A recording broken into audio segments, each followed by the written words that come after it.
নবনীরদ-নিন্দিত কান্তিধারম রসসাগর নাগর ভূপবরং। ओम नमो भगवते वासुदेवाय। ओम नमो भगवते वासुदेवाय। ओम नमो भगवते वासुदेवाय। ओम नमो भगवते वासुदेवाय। ओम नमो भगवते वासुदेवाय। ओम नमो भगवते वासुदेवाय। हरे कृष्णा। सो हम लोग श्रीमद् भागवतम के पहला स्कंद में हैं, चौथे अध्याय, और आज हम लोग श्लोक संख्या 19 से कंटिन्यू करेंगे, 1.4.19 ऑनवर्ड्स। चतुर्होत्रम कर्म शुद्धम प्रजानं वीक्ष वैदिकं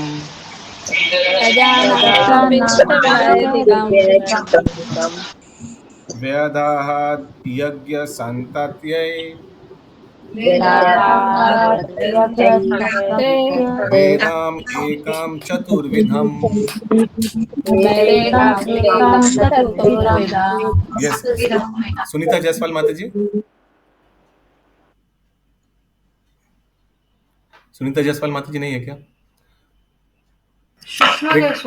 सॉरी, सुषमा जायसवाल माता जी, सॉरी। हरे कृष्ण प्रभु जी, दंडवत प्रणाम। दंड प्रणाम। यस माता जी।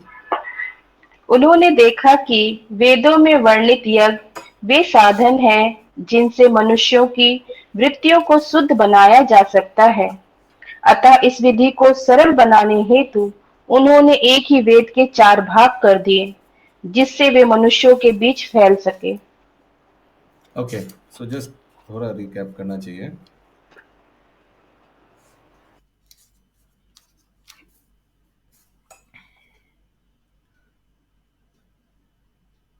सो व्यासदेव के बारे में सूत गोस्वामी बता रहे थे, जब व्यासदेव देखा कि कलयुग आ रहे हैं और युग परिवर्तन में कुछ गड़बड़ था।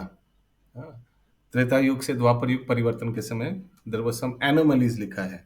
एनोमलीज मींस इनडिफरेंट, नॉर्मल जैसा होता है, एबनॉर्मेलिटी था। सो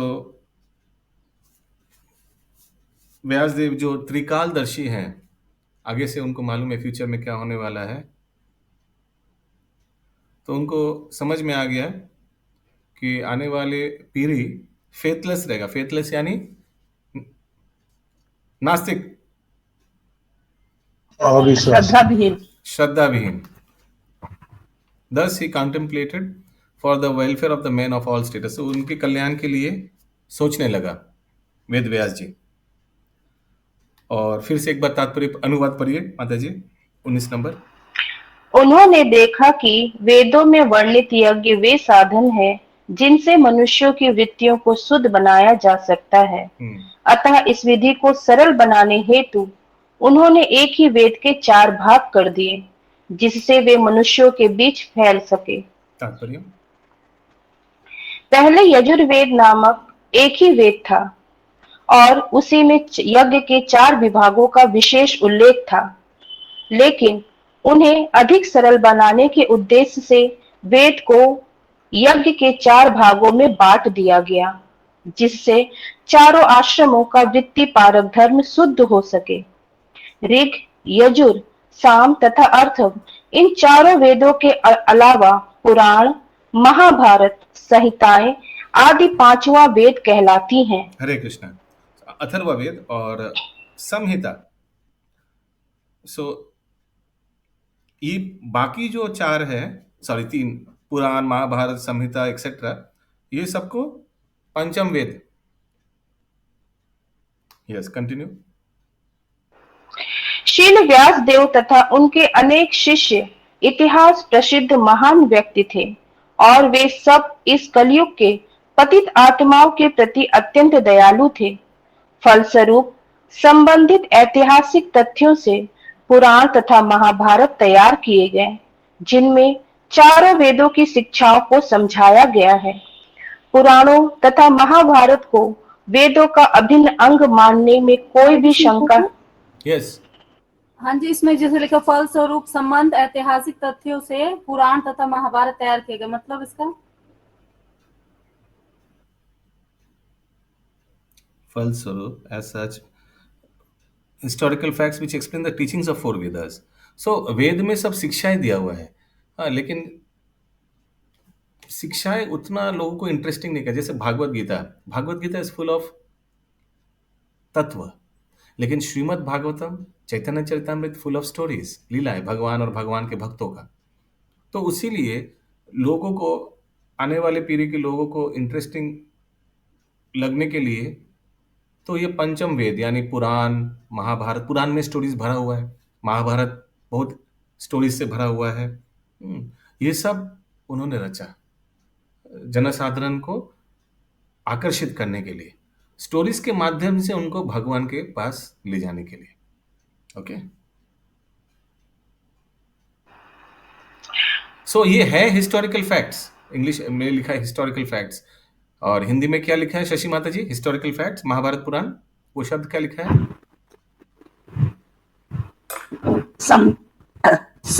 संबंध ऐतिहासिक तथ्यों से, ठीक है, रत्न पुराण तथा महाभारत तैयार किए गए। तो है हिस्टोरिकल फैक्ट्स। फैक्ट्स माने जो कुछ घटा है। सो ये फिक्शन नहीं है, जैसे साइंटिस्ट लोग बोलते हैं ना महाभारत ये सब पुराण में जो जो लिखा है ये सब मिथोलॉजी, मिथ माने मिथ्या नहीं, ये मिथ्या नहीं, ये कोई काल्पनिक नहीं है, ये सत्य घटनाएं, हिस्टोरिकल ऐतिहासिक घटनाएं हैं। या आगे पुराणों तथा महाभारत को वेदों का अभिन्न अंग मानने में कोई शंका नहीं होनी चाहिए। छंदोयज्ञ उपनिषद 7.14 में पुराणों तथा महाभारत को, जिन्हें सामान्य रूप से इतिहास माना जाता है, पंचम वेद कहा गया है। शीलजीव गोस्वामी के मतानुसार शास्त्रों की अपनी अपनी महत्ता आंकने की यही विधि है। हरे Krishna. According to the Srila Jiva Goswami, this is the way of ascertaining the respective value of the revealed scriptures. Rig Yaju Samantha वाक्य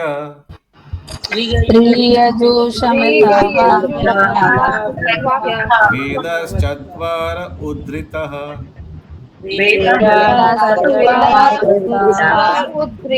इतिहास पुराणं च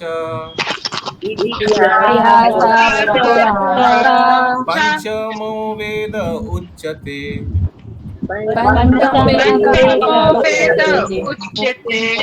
Yes, continue, Mataji. मूल ज्ञानों के स्रोत वेदों के 4 पृथक विभाग किए गए, लेकिन पुराणों में वर्णित ऐतिहासिक तथ्य तथा प्रमाणिक कथाएं पंचम वेद कहलाती है। तात्रिक वेद धरा पहला समगो जैमिनी कवि वैशंपायन एवैको निष्णतो यजुषाम उत।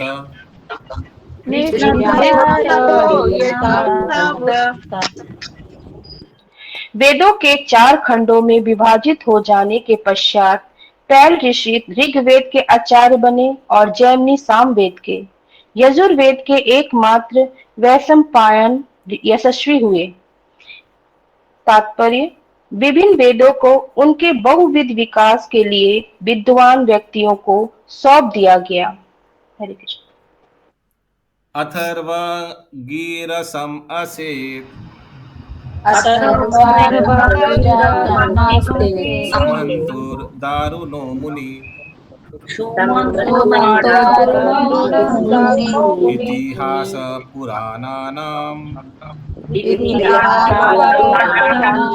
पीत में रोमहर्षणः।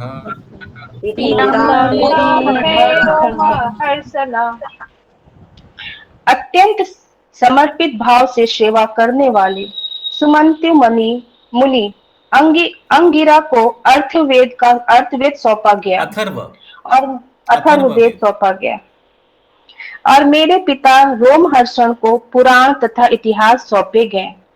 तो सूत गोस्वामी के पिताजी का नाम है रोमहर्षण ऋषि, उनको कौन सा दिया गया था? पुराण और ऐतिहासिक। इतिहास। इतिहास। तात्पर्य। श्रुति मंत्रों में कहा गया है कि अथर्ववेद के दृढ़ नियमों का कड़ाई से पालन करने वाले अंगिरा मुनि अथर्ववेद के अनुयायियों के अग्रणी थे। त एत ऋषयो वेदम् स्वं स्वं व्यासनयान अनेकधा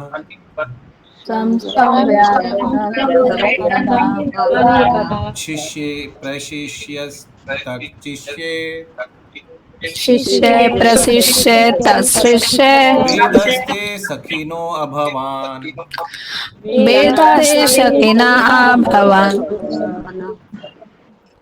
इन सब विद्वानों ने अपनी पारी में उन्हें सौंपे गए वेदों को अपने अनेक शिष्यों, प्राशिष्यों तथा उनके भी शिष्यों को प्रदान किया और इस प्रकार वेदों के अनुयायियों की अपनी अपनी शाखाएं बनी।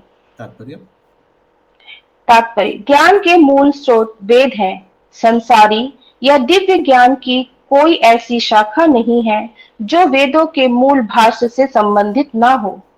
उन्हें सामान्यतः विभिन्न शाखाओं के रूप में विकसित कर लिया गया है। मूलतः वे महान, सम्माननीय एवं विद्वान आचार्यों द्वारा बनाई गई है। दूसरे शब्दों में वैदिक ज्ञान विभिन्न गुरु शिष्य परंपराओं द्वारा भिन्न भिन्न शाखाओं में विभाजित होकर समस्त विश्व में वितरित किया गया। अतः वेदों के परे स्वतंत्र ज्ञान का दावा कोई नहीं कर सकता। त एव वेद दुर्मेधे हर्यन्ते पुरुषैर्यथा एवं चकर भगवान् व्यासकृपण वत्सल।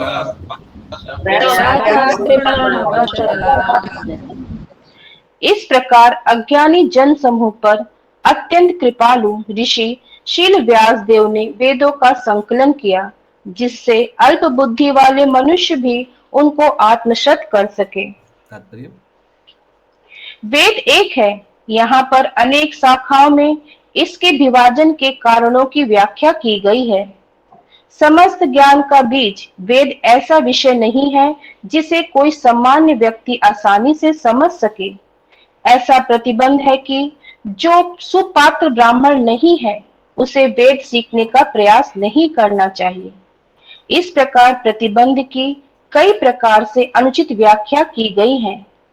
मनुष्यों का एक वर्ग ब्राह्मण कुल में जन्म लेने के कारण ही ब्राह्मण योग्यता का दावा करता है और वह वेदों के अध्ययन पर ब्राह्मण जाति का एकाधिपत्य मानता है।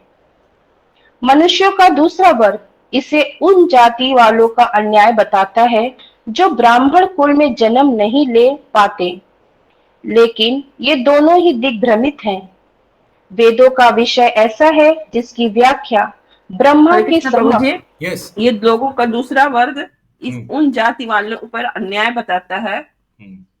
ये नहीं समझ में आया। सेकंड और एक तो स्मार्त ब्राह्मण है जो ब्राह्मण परिवार में जन्म लिया है, लेकिन क्वालिफिकेशन नहीं है,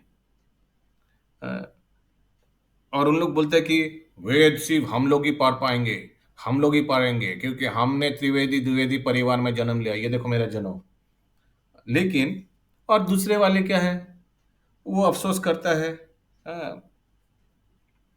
कि ये हमारे प्रति अन्याय हुआ है, हम लोग को पठन नहीं करने दिया जा रहा है क्योंकि हम लोग ब्राह्मण कुल में नहीं जन्म लिया है, ये चोलबे ना, उसी को बोल रहे हैं। ठीक है, आगे। वेदों का विषय ऐसा है जिसकी आगे वाला लाइन पढ़िए। लेकिन ये दोनों ही दिग्भ्रमित हैं।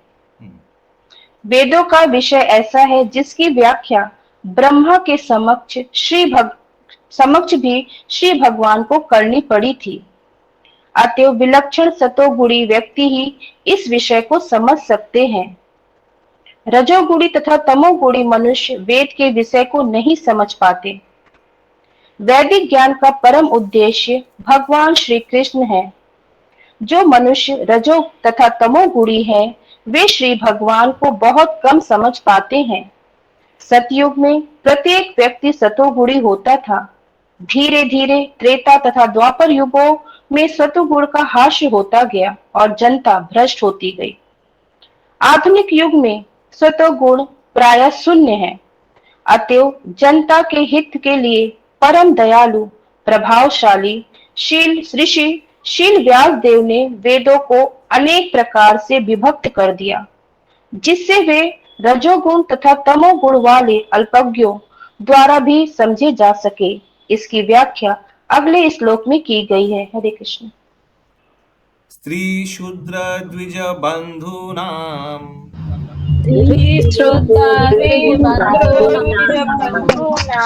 त्रयीना श्रुति गोचर कर्म श्रेयसी मूढ़ानाम श्रेयैवं भवेदिह इति भारतम् आख्यानम् कृपया मुनिना कृतम्।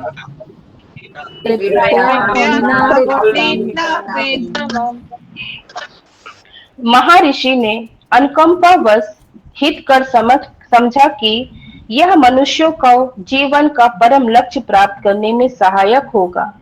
इस प्रकार उन्होंने स्त्री शूद्रों तथा द्विज बंधुओं के लिए महाभारत नामक महान ऐतिहासिक कथा का संकलन किया। हरे कृष्ण प्रभु जी, द्विज बंधुओं क्या होता है?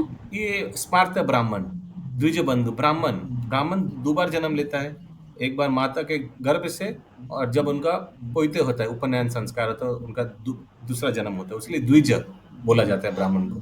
लेकिन यहाँ जो ब्राह्मण का बात कर रहे हैं वो एकदम स्मार्तीय ब्राह्मण सब एक साथ समझ लीजिए। मैं बता रहा हूँ एक बार, स्मार्तीय ब्राह्मण माने जो, कहीं म्यूट कीजिए, कहीं से आवाज आ रहा है। स्मार्तीय ब्राह्मण का अर्थ है जो ब्राह्मण कुल में जन्म लिया है लेकिन उनमें ब्राह्मण का कोई गुण नहीं है। तो ये बार बार हम लोग यूज करेंगे वर्ड, स्मार्त ब्राह्मण, जाति ब्राह्मण। और उसका विपरीत क्या है? वैष्णव ब्राह्मण, जो हो सकता है ब्राह्मण कुल में जन्म नहीं लिया है लेकिन गुरु परंपरा के आधार पे उनको ब्राह्मणिकल गुण है और ब्रह्म ज्ञान भी है। ठीक है। तात्पर्य, द्विज बंधु वे हैं तो जो ब्राह्मण। देखिए कितना भगवान के शक्ति विषय बता, कितना सोच रहा है कि ये इन लोग के लिए क्या करे। तो इन लोग के लिए कुछ सिंपलीफाइड करना पड़ेगा, क्योंकि वेद तो बहुत, उसमें तो एकदम रूल्स एंड रेगुलेशंस है कि सतोगुण में सिर्फ लोग समझ सकते हैं, लेकिन सतोगुणी वाला लोग कलयुग में कहाँ मिलेगा। तो उनके लिए क्या करना पड़ेगा? उनके लिए पंचम वेद, उनके लिए सरल, ये जैसे लिखा है स्त्री और क्या शूद्र और द्विज बंधु यानी स्मार्त ब्राह्मण, इन लोग तो ये समझ नहीं पाए, तो क्या करें फिर? तो उन लोग के लिए व्यासदेव सोच रहे हैं। यस, तात्पर्य द्विज बंधु वे हैं जो ब्राह्मणों, क्षत्रियों तथा वैश्यों या आध्यात्मिक कुलों में जन्म तो लेते हैं किंतु अपने पूर्वजों के तुल्य नहीं होते। ऐसे वंशज संस्कारों के अभाव में मान्य नहीं बन पाते। ऐसे संस्कार बालक के जन्म लेने के पूर्व से ही प्रारंभ हो जाते हैं और बीजोरोपण नहीं है। इसका क्या अर्थ हुआ? हम माता जी पूर्वजों के तुल्य नहीं होते। हाँ, तो हम लोग के पूर्वज जो है सब बड़ा बड़ा महान वैष्णव है। इफ यू गो बैक तो सब लेकिन हम लोग के पूर्वज तो पूरा परंपरा से आ रहा है। ऋषियों हम लोग के पूर्वज है ना, सप्त ऋषि से गोत्र मिला है, तो उन लोग जैसे हम लोग अभी का लोग नहीं है क्वालिटी भक्ति में। आगे,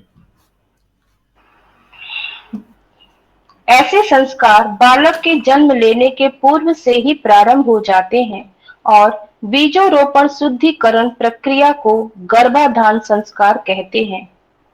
जो व्यक्ति गर्भाधान संस्कार अर्थात आध्यात्मिक परिवार नियोजन की इस प्रक्रिया से नहीं गुजरता, उसे वास्तविक द्विज के कुल में जन्मा नहीं माना जाता।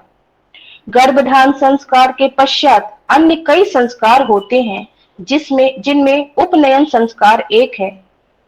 यह आध्यात्मिक दीक्षा के समय संपन्न होता है। इस हरे कृष्ण। विशेष तो आध्यात्मिक दीक्षा के समय उपनयन संस्कार होता है, आगे हरिनाम दीक्षा के समय ब्राह्मण दीक्षा एक समय हो जाता था, लेकिन बाद में पाबंदी लाना जरूरत हुआ, उसीलिए हरिनाम फिर second initiation this had to be made.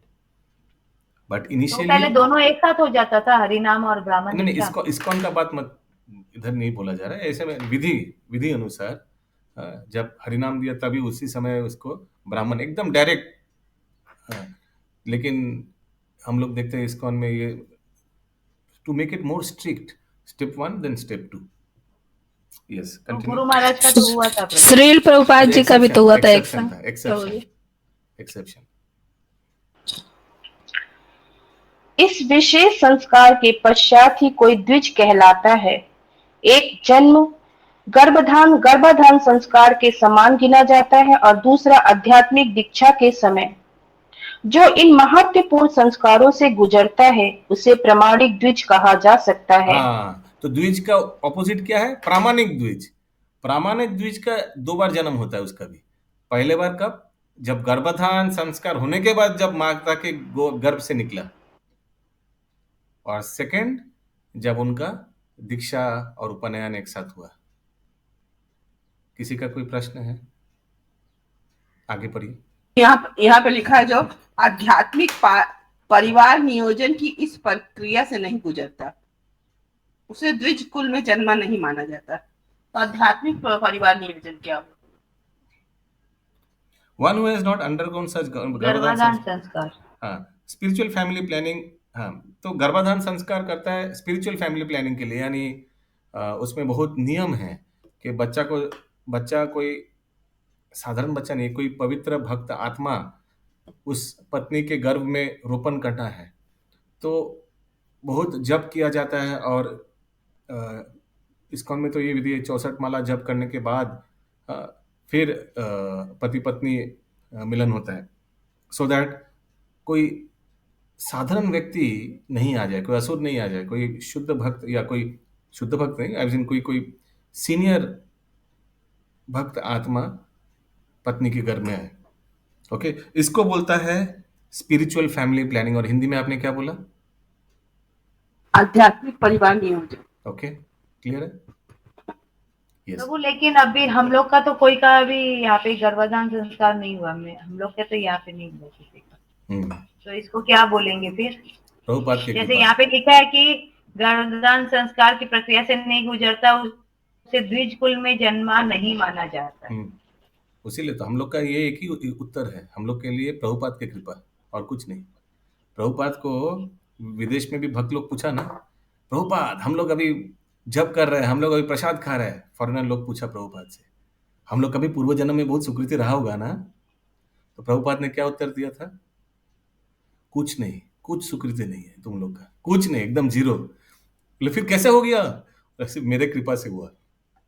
प्रभु जी, संस्कार में थोड़ा अशुद्धि आ गया, जैसे मतलब जैसे गर्भाधान संस्कार के पहले मतलब आजकल जैसे हम लोग देवी देवता का पूजा करते थे, इस चीज के पहले भी लोग क्या करता, गंगा पूजा करता, कुल देवता का पूजा करता, अपने आराध्य का पूजा करते, फिर इस चीज को मतलब अलाउड करता है। तो थोड़ा सा मिलावट आ गया प्रभु, थोड़ा सा जपमाला पूरा ही मिलावट है माता जी। पूरा।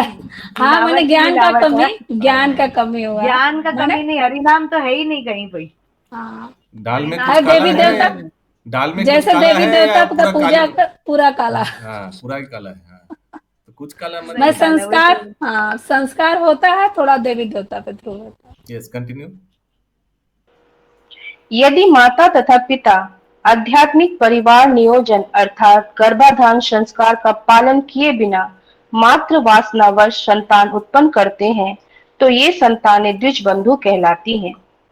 निश्चित रूप से ये द्विज बंधु नियमित द्विजों के बालकों के समान बुद्धिमान नहीं होते। ऐसे द्विज बंधुओं की गणना शूद्रों एवं स्त्रियों के साथ की जाती है जो स्वभाव से अल्पज्ञ होते हैं। शूद्रों तथा स्त्रियों को विवाह संस्कार के अतिरिक्त कोई अन्य संस्कार नहीं करना होता। अल्पज्ञ श्रेणी के व्यक्ति यथा स्त्रियां शूद्र हुआ हरि बोल। अभी प्रश्न लेंगे, अभी पढ़ने दीजिए, क्लास खत्म नहीं होगा। यस, आगे।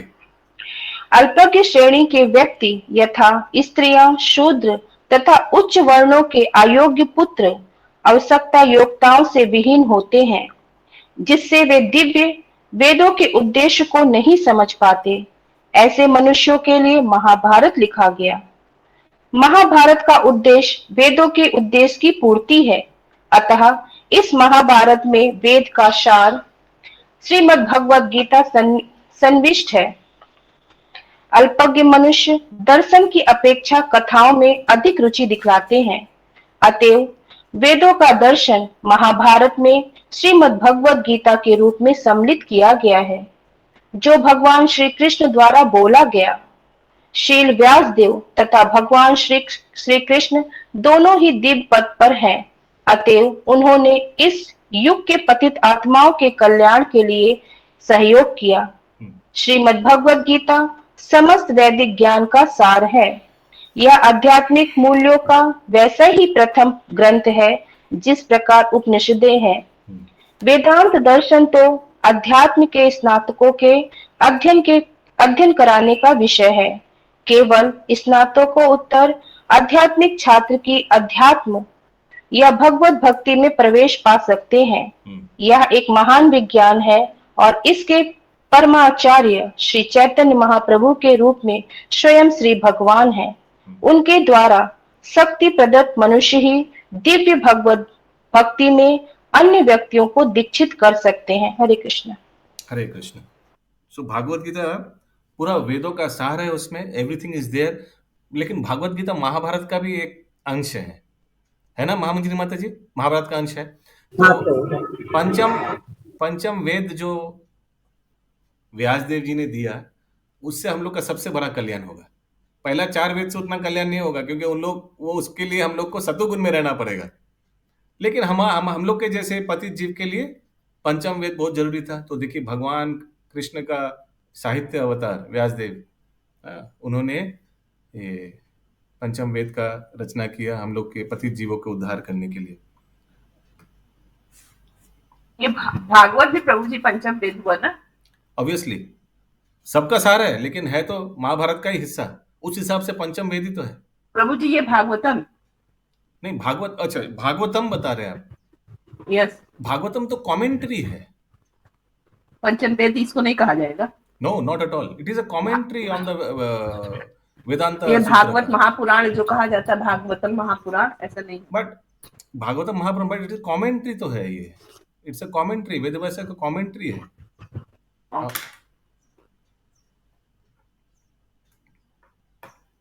वेदांत सूत्र का कमेंट्री है ये प्रभु। वैशपायन तो व्यासदेव जी का ही बोला जाता है ना?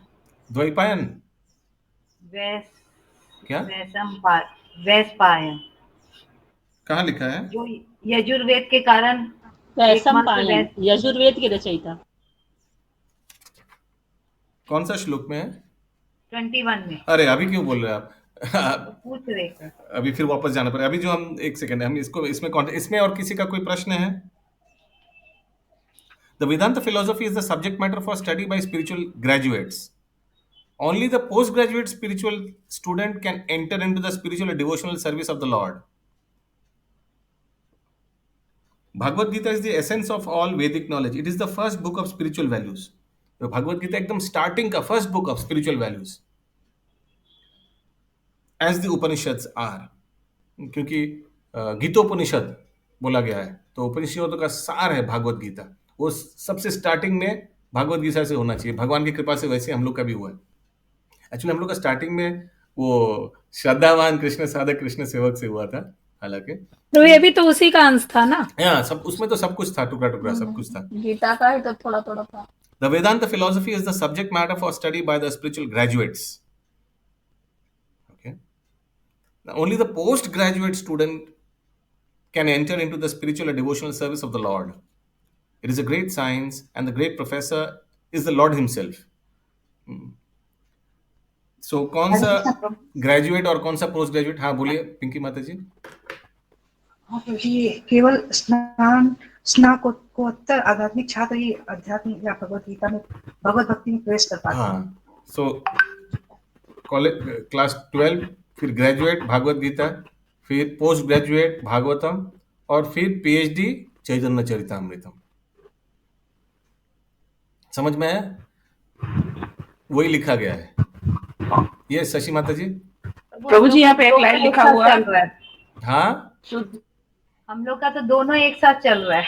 अभी क्या करें, कब कब अचानक आग बंद हो जाएगा, उसी लिए दोनों एक साथ चालू कर दिया। ये शशि माता जी। प्रभु जी यहाँ एक लाइन लिखा, शूद्रों तथा स्त्रियों को विवाह संस्कार के अतिरिक्त अन्य कोई संस्कार नहीं करना चाहिए। कोई संस्कार नहीं करना चाहिए किसी को, हम लोग को। नहीं, कहाँ होता है कोई संस्कार?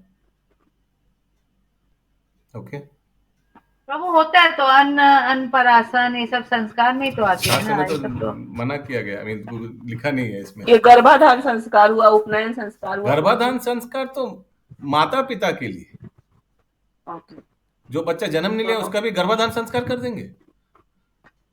वो माता पिता के लिए होता है, हम सोची बच्चे पर ये अंतिम संस्कार पे हक है तो बच्चा प्रभु तो जी। अभी तक माने बीज रोपण नहीं हुआ, उसका कैसे हम आगे से संस्कार कर देंगे? प्रभु जी अंतिम संस्कार का तो हक है ना हम लोग के ऊपर। उसके बारे में, अंतिम संस्कार के बारे में माता जी दुखी हो गई है। इसीलिए हमको दुख नहीं है। वो पैराग्राफ में रत्ना प्रभा माता जी भी पूछा था, हम इसीलिए आगे बढ़ गया। हम लोग सब आत्माएं हैं, हम लोग सब आत्माएं, हम लोग सती प्रभु जी। लेकिन शास्त्र में बोल रहे हैं कि जब आध्यात्मिकता में आ जाते हैं तो हम लोग देहात्म बुद्धि से ऊपर चले जाते हैं, तो स्त्री और पुरुष का कोई भेद नहीं रहता। एकदम परफेक्ट, ठीक है। That answers all. 26 नंबर। एवं प्रवृत्ति। हरे कृष्णा प्रभु जी, दंडवत प्रणाम। हरे कृष्णा, दंडवत प्रणाम। हरे कृष्णा प्रभु जी। प्रभु जी यहाँ पे है, इस प्रकार उन्होंने स्त्रियों, शूद्रों तथा द्विज बंधुओं के लिए महाभारत नामक महान ऐतिहासिक कथा का संकलन किया। तो प्रभु जी ये महाभारत होने के बाद संकलन किए कि उसके पहले? कंपाइलेशन, घटना तो घट चुका था। घटना तो द्वापर युग में महाभारत सब कुछ घट चुका था। फिर व्यासदेव रचना to write compilation, so that उसको, बिकॉज कलयुग आ रहा है, लोगों को स्मृति नहीं रहेगा, we need hard copies. Okay, ठीक है विनीता माता जी। उसीलिए हिस्टोरिकल वर्ड यूज किया गया, हिस्टोरिकल ऐतिहासिक शब्द को इस्तेमाल किया गया कि मैंने ऑलरेडी हो चुका है ये सब घटनाएं। 26 नंबर श्लोक। एवं प्रवृत्त सदा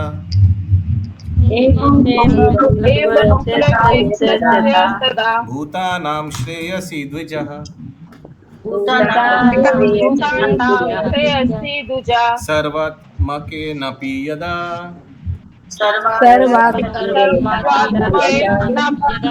नातुषद्हृदयं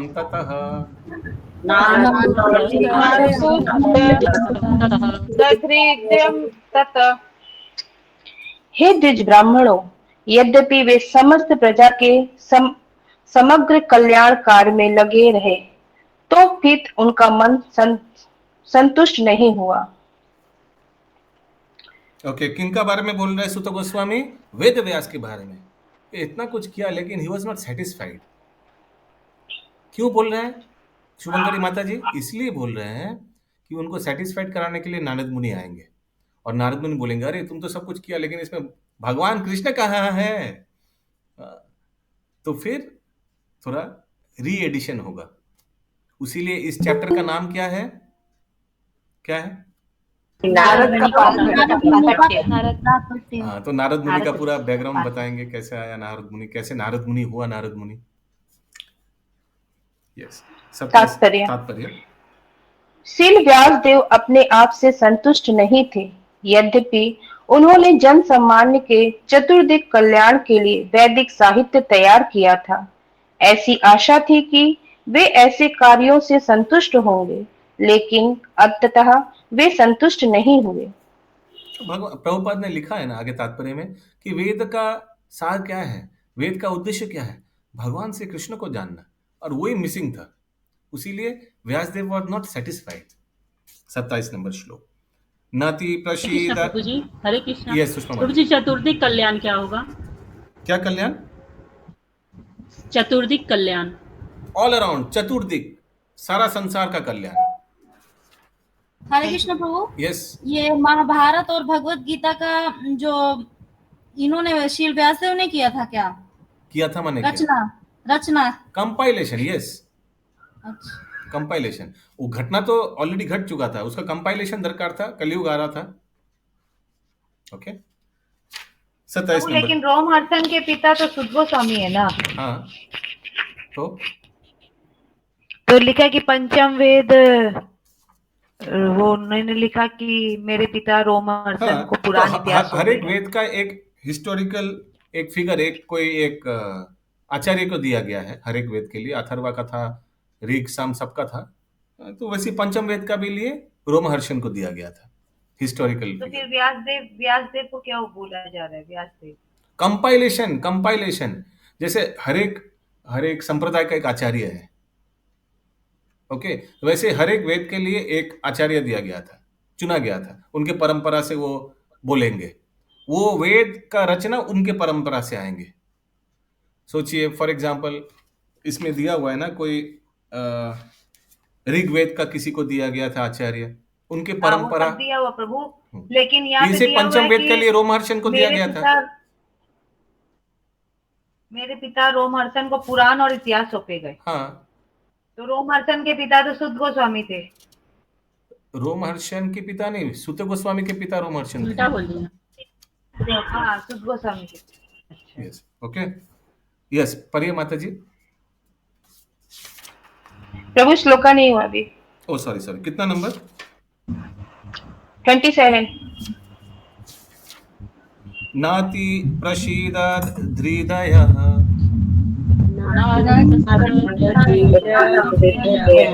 सारस्वत्यस्ततेषु च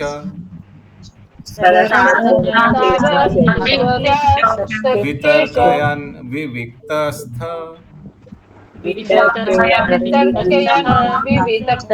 इदं चोवाच धर्मवेद।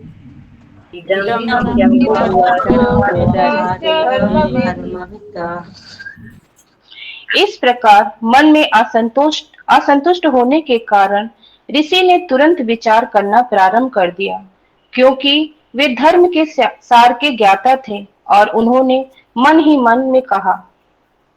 तात्पर्य, ऋषि अपने मन के असंतोष का कारण ढूंढने लगे। सिद्धि तब तक नहीं मिल पाती जब तक कोई हृदय से संतुष्ट ना हो। हृदय की तुष्टि को पदार्थ के परे ढूंढने की आवश्यकता है।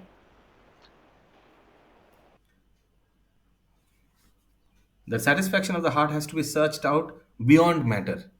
तो हमने सब ये जड़ पदार्थ के बारे में रचना किया, लेकिन अभी तक मन में संतुष्ट नहीं आया। संतुष्ट कब आएगा? जब ये स्थूल चीज के अतिक्रम करेंगे और स्पिरिचुअल चीज के बारे में हम सोचेंगे, रचेंगे, तब हमको सेटिस्फैक्शन मिलेगा। धृत्वा व्रतेन हि माया छंदांसि गुरुवो अगनयः मनिता निर्व्यलीकेन गृहीतं चनु ससानं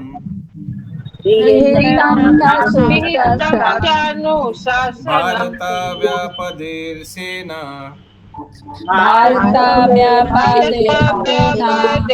हि अम्नायर्थश्च प्रदर्शित।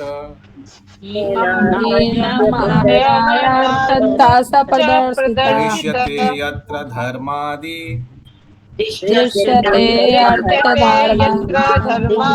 स्त्रीशूद्र अब्धिर्भिरपि उत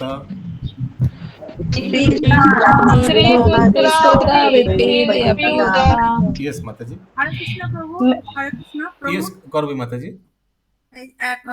লাস্ট স্ট্যান্ডারটা আছে, হৃদয়ের এই প্রসন্নতা অনুসন্ধান করতে হয় জড়া প্রকৃতির ঊর্ধ্বে, কি বলতে চাইছে? হ্যাঁ, ওই মানে ব্যাসদেবের হৃদয় প্রসন্ন হয়নি, কারণ কি সব জাগতিক নিয়ম কানুনের ব্যাপার লেখা আছে বেদে, ভগবানের ব্যাপারে কোথায় লেখা আছে? তো ওই জন্য ওনার হৃদয় অত আনন্দ পাচ্ছিল না। তখন প্রভুপাদ লিখছেন যে হৃদয়ে আনন্দ পাওয়ার জন্য জড়জাগতিক স্তর থেকে ঊর্ধ্বে চিৎ স্তরে যেতে হওয়া উচিত। আচ্ছা, এটা কি সকলের ক্ষেত্রেই? Yes, absolutely. আমরাও তো জাগতিক জীবনে ছিলাম, অত আনন্দে ছিলাম না। ইসকনে আসার পর চিদ জগতের ব্যাপারে জানতে শুরু করলাম, আর এখন আমরা হ্যাপি হ্যাপি। ইয়েস অশোক প্রভু। মানে মানে লৌকিক বস্তুগুলো বা বিষয়গুলো উনি উল্লেখ করলেন, পারলৌকিকটা উনি আর লিখতে পারেননি ততক্ষণ। না, ওটাকে অতিক্রম করতে হবে আনন্দ পাওয়ার জন্য হৃদয়ে। আচ্ছা, ঠিক আছে প্রভু। হরে তাৎপর্য কৃষ্ণ। সুষমা মাতাজি। मैंने कठिन व्रतों का पालन करते हुए वेदों की, गुरु की तथा यज्ञ वेदी की निष्कपट पूजा की।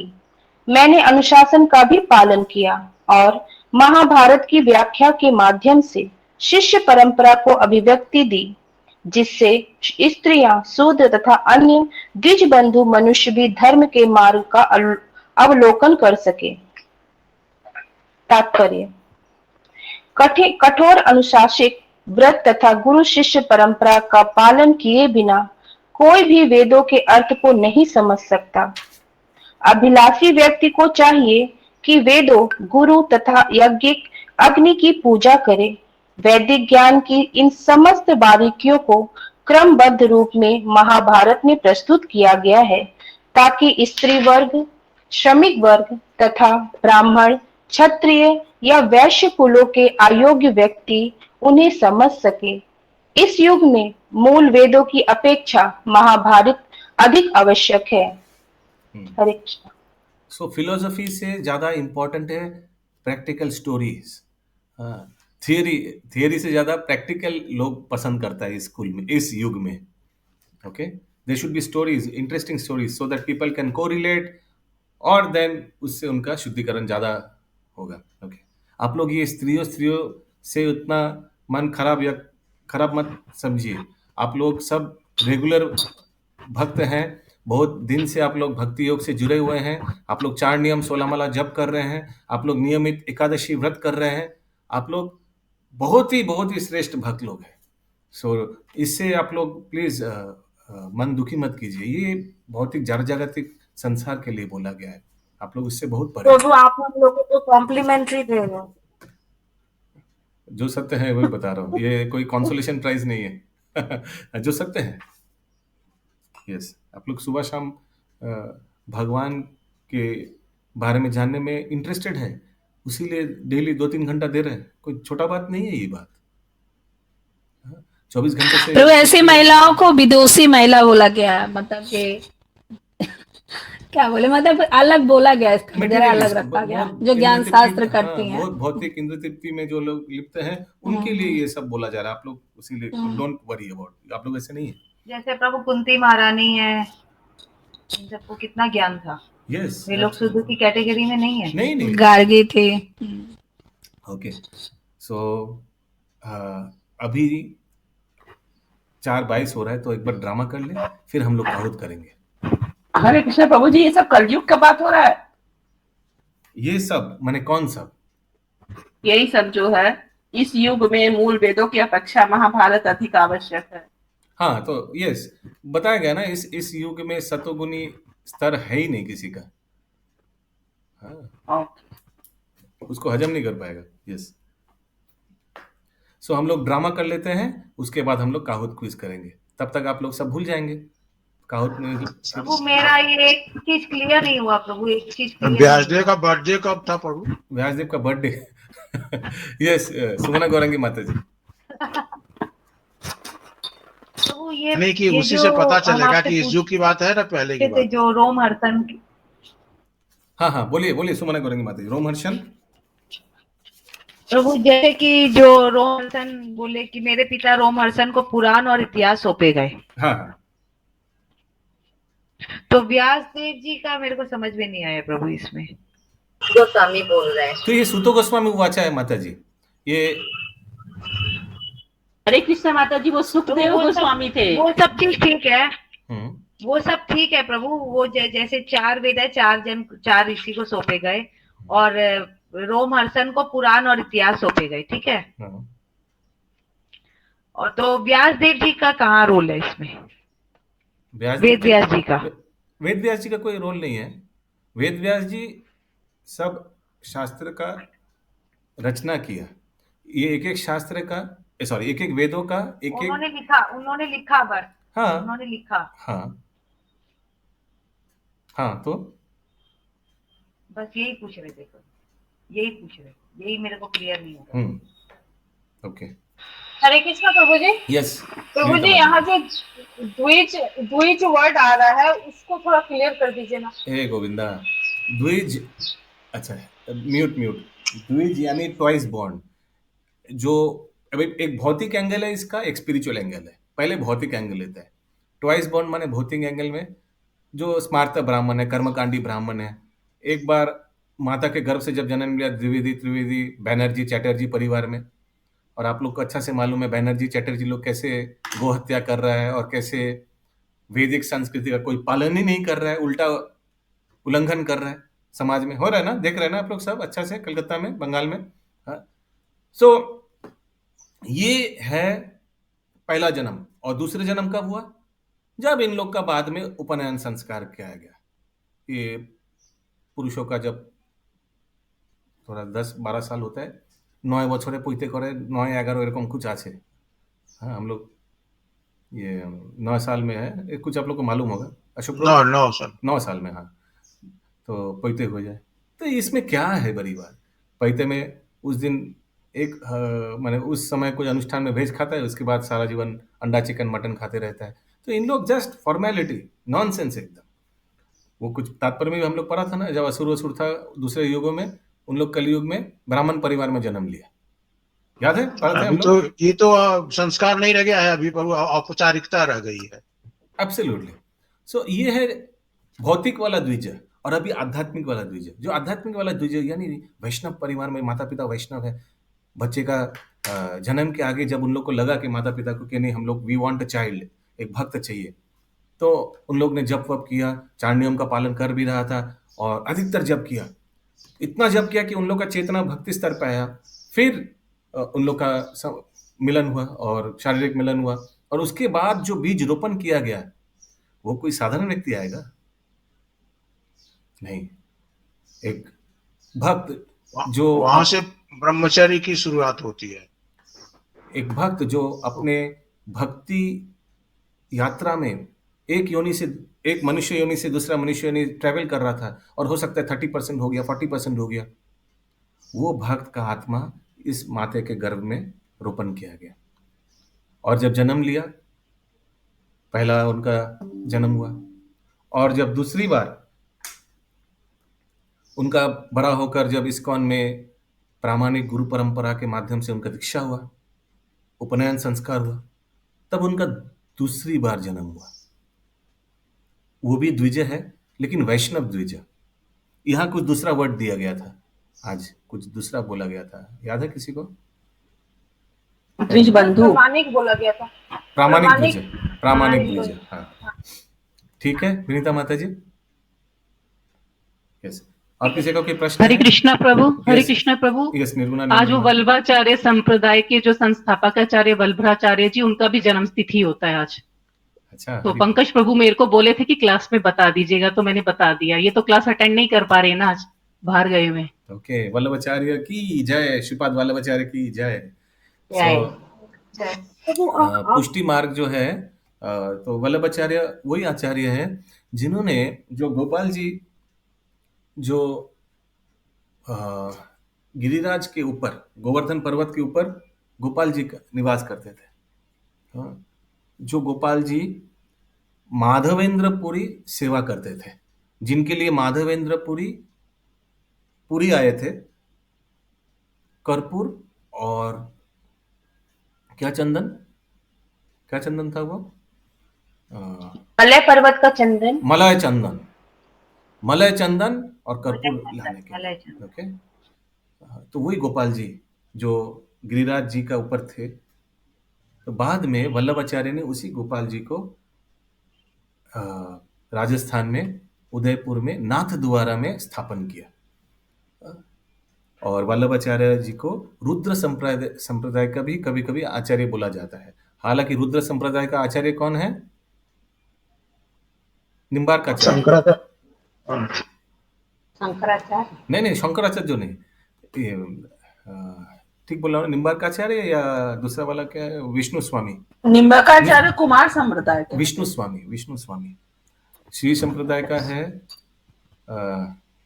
माधवाचार्य, रामानुजाचार्य, हाँ ठीक ही बोला, विष्णु स्वामी। ओके, तो हालांकि वल्लभाचार्य को भी उन लोग हाँ सुमना करेंगे माता जी, क्या बोल रहा है? ओके, सो वल्लभाचार्य को भी उन लोग, संप्रदाय, हाँ, तो वल्लभाचार्य को भी उन लोग बहुत मानते हैं, जो पुष्टि मार्ग बोला जाता है। रुद्र संप्रदाय को पुष्टि मार्ग भी बोला जाता है, ठीक है। उन लोग का जो मैक्सिमम प्रचार राजस्थान, गुजरात, कुछ कुछ महाराष्ट्र में, वो एरिया में, वेस्टर्न एरिया में बहुत हुआ है, पुष्टि मार्ग ही बोला जाता है। ओके, आप लोग देखेंगे इन लोग लड्डू गोपाल का बहुत आराधना करते हैं, क्योंकि जो गोपाल जी है, वो गोपाल जी तो लड्डू गोपाल ही है ना। आप देखेंगे नाथ द्वारा कौन कौन गए हैं? नाथ द्वारा हाथ उठाइए, कोई नहीं गया? प्रभु हम गए प्रभु। हाँ, तो नाथ द्वारा में गिरिराज ऐसे गोपाल जी हैं, ऐसे पर ऐसे हाथ ऐसे आप देखेंगे विग्रह। कोई भारती माता जी पर शेयर कराइए नाथ द्वारा का विग्रह, तो फिर सबको समझ में आएगा। तो गोपाल जी है ऐसे करके गिरिराज मैंने धारण किया, वैसे पोस्चर में है। तो गोपाल जी वात्सल्य रस में तो भक्त लोग का वैसे उन लोग आदान प्रदान मानते हैं वात्सल्य रस में। हालांकि प्रभुपाद बताते हैं कि इस कलयुग में सबका दास्य रस से ही हो सकता है भक्ति, ठीक है। तो वल्लभाचार्य जी उन लोग का आचार्य है, पुष्टि मार्ग वाले का, तो उनका आज आविर्भाव तिथि है। ओके, श्रीपाद वल्लभाचार्य जी की जय। तो ये शंकराचार्य नहीं है ना इनका? नहीं, शंकराचार्य कैसे हम लोग, अरे आप लोग कैसे शंकराचार्य का नाम लिया? पहले बात बताइए, शंकराचार्य वही तो कौन बोला, इसीलिए हम बोल रहे हैं, पूछ रहे हैं। तो शंकराचार्य के ऐसा तो प्रभु जी संकर्षण है, फिर शिव जी है, फिर विष्णु स्वामी है, फिर वल्लभाचार्य, रुद्र संप्रदाय का। क्या बोल रहे हैं? एकदम गलत बोल रहे। क्या ये लिस्ट दिया? किसका लिस्ट दिया ये? तो ये ऐसे लिखा गया था कभी। नहीं, एक बार म्यूट कीजिए। 4 संप्रदाय क्या क्या है? ब्रह्म संप्रदाय, रुद्र संप्रदाय, श्री संप्रदाय, कुमार संप्रदाय। ब्रह्म संप्रदाय का संप्रदाय आचार्य कौन है? माधवाचार्य। श्री संप्रदाय का कौन है? रामानुजाचार्य। ये हमारा दोनों, बाकी दोनों में थोड़ा मिक्स हो जाता है। रुद्र संप्रदाय या रुद्र संप्रदाय का यानी पुष्टि मार्ग का आचार्य विष्णु स्वामी, और कुमार संप्रदाय का आचार्य है, क्या नाम है उनका? निम्बार्क का आचार्य। निम्बार्क, ठीक है।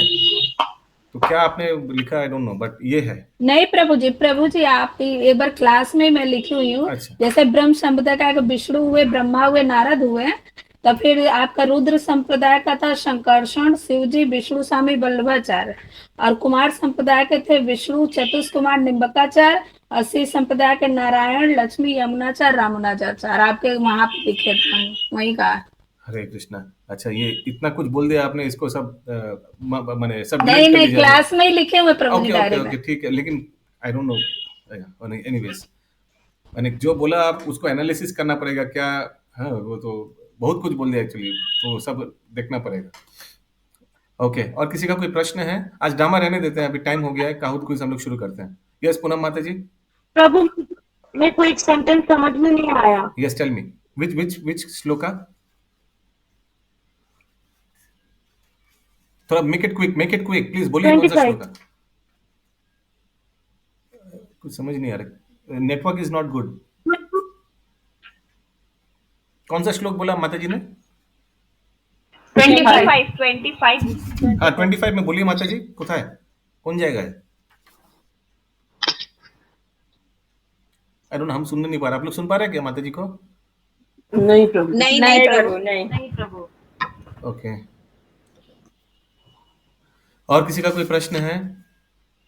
प्रभु मेरा नेट प्रॉब्लम कर रहा है। हाँ बोलो ना, कौन ठीक है, अच्छा, काफी बोले दिन। 25. The Sudras and the women class do not have to undergo any samskara save and accept the ceremony of samskara save মানে বুঝলাম না, এটা মানে কি প্রভু?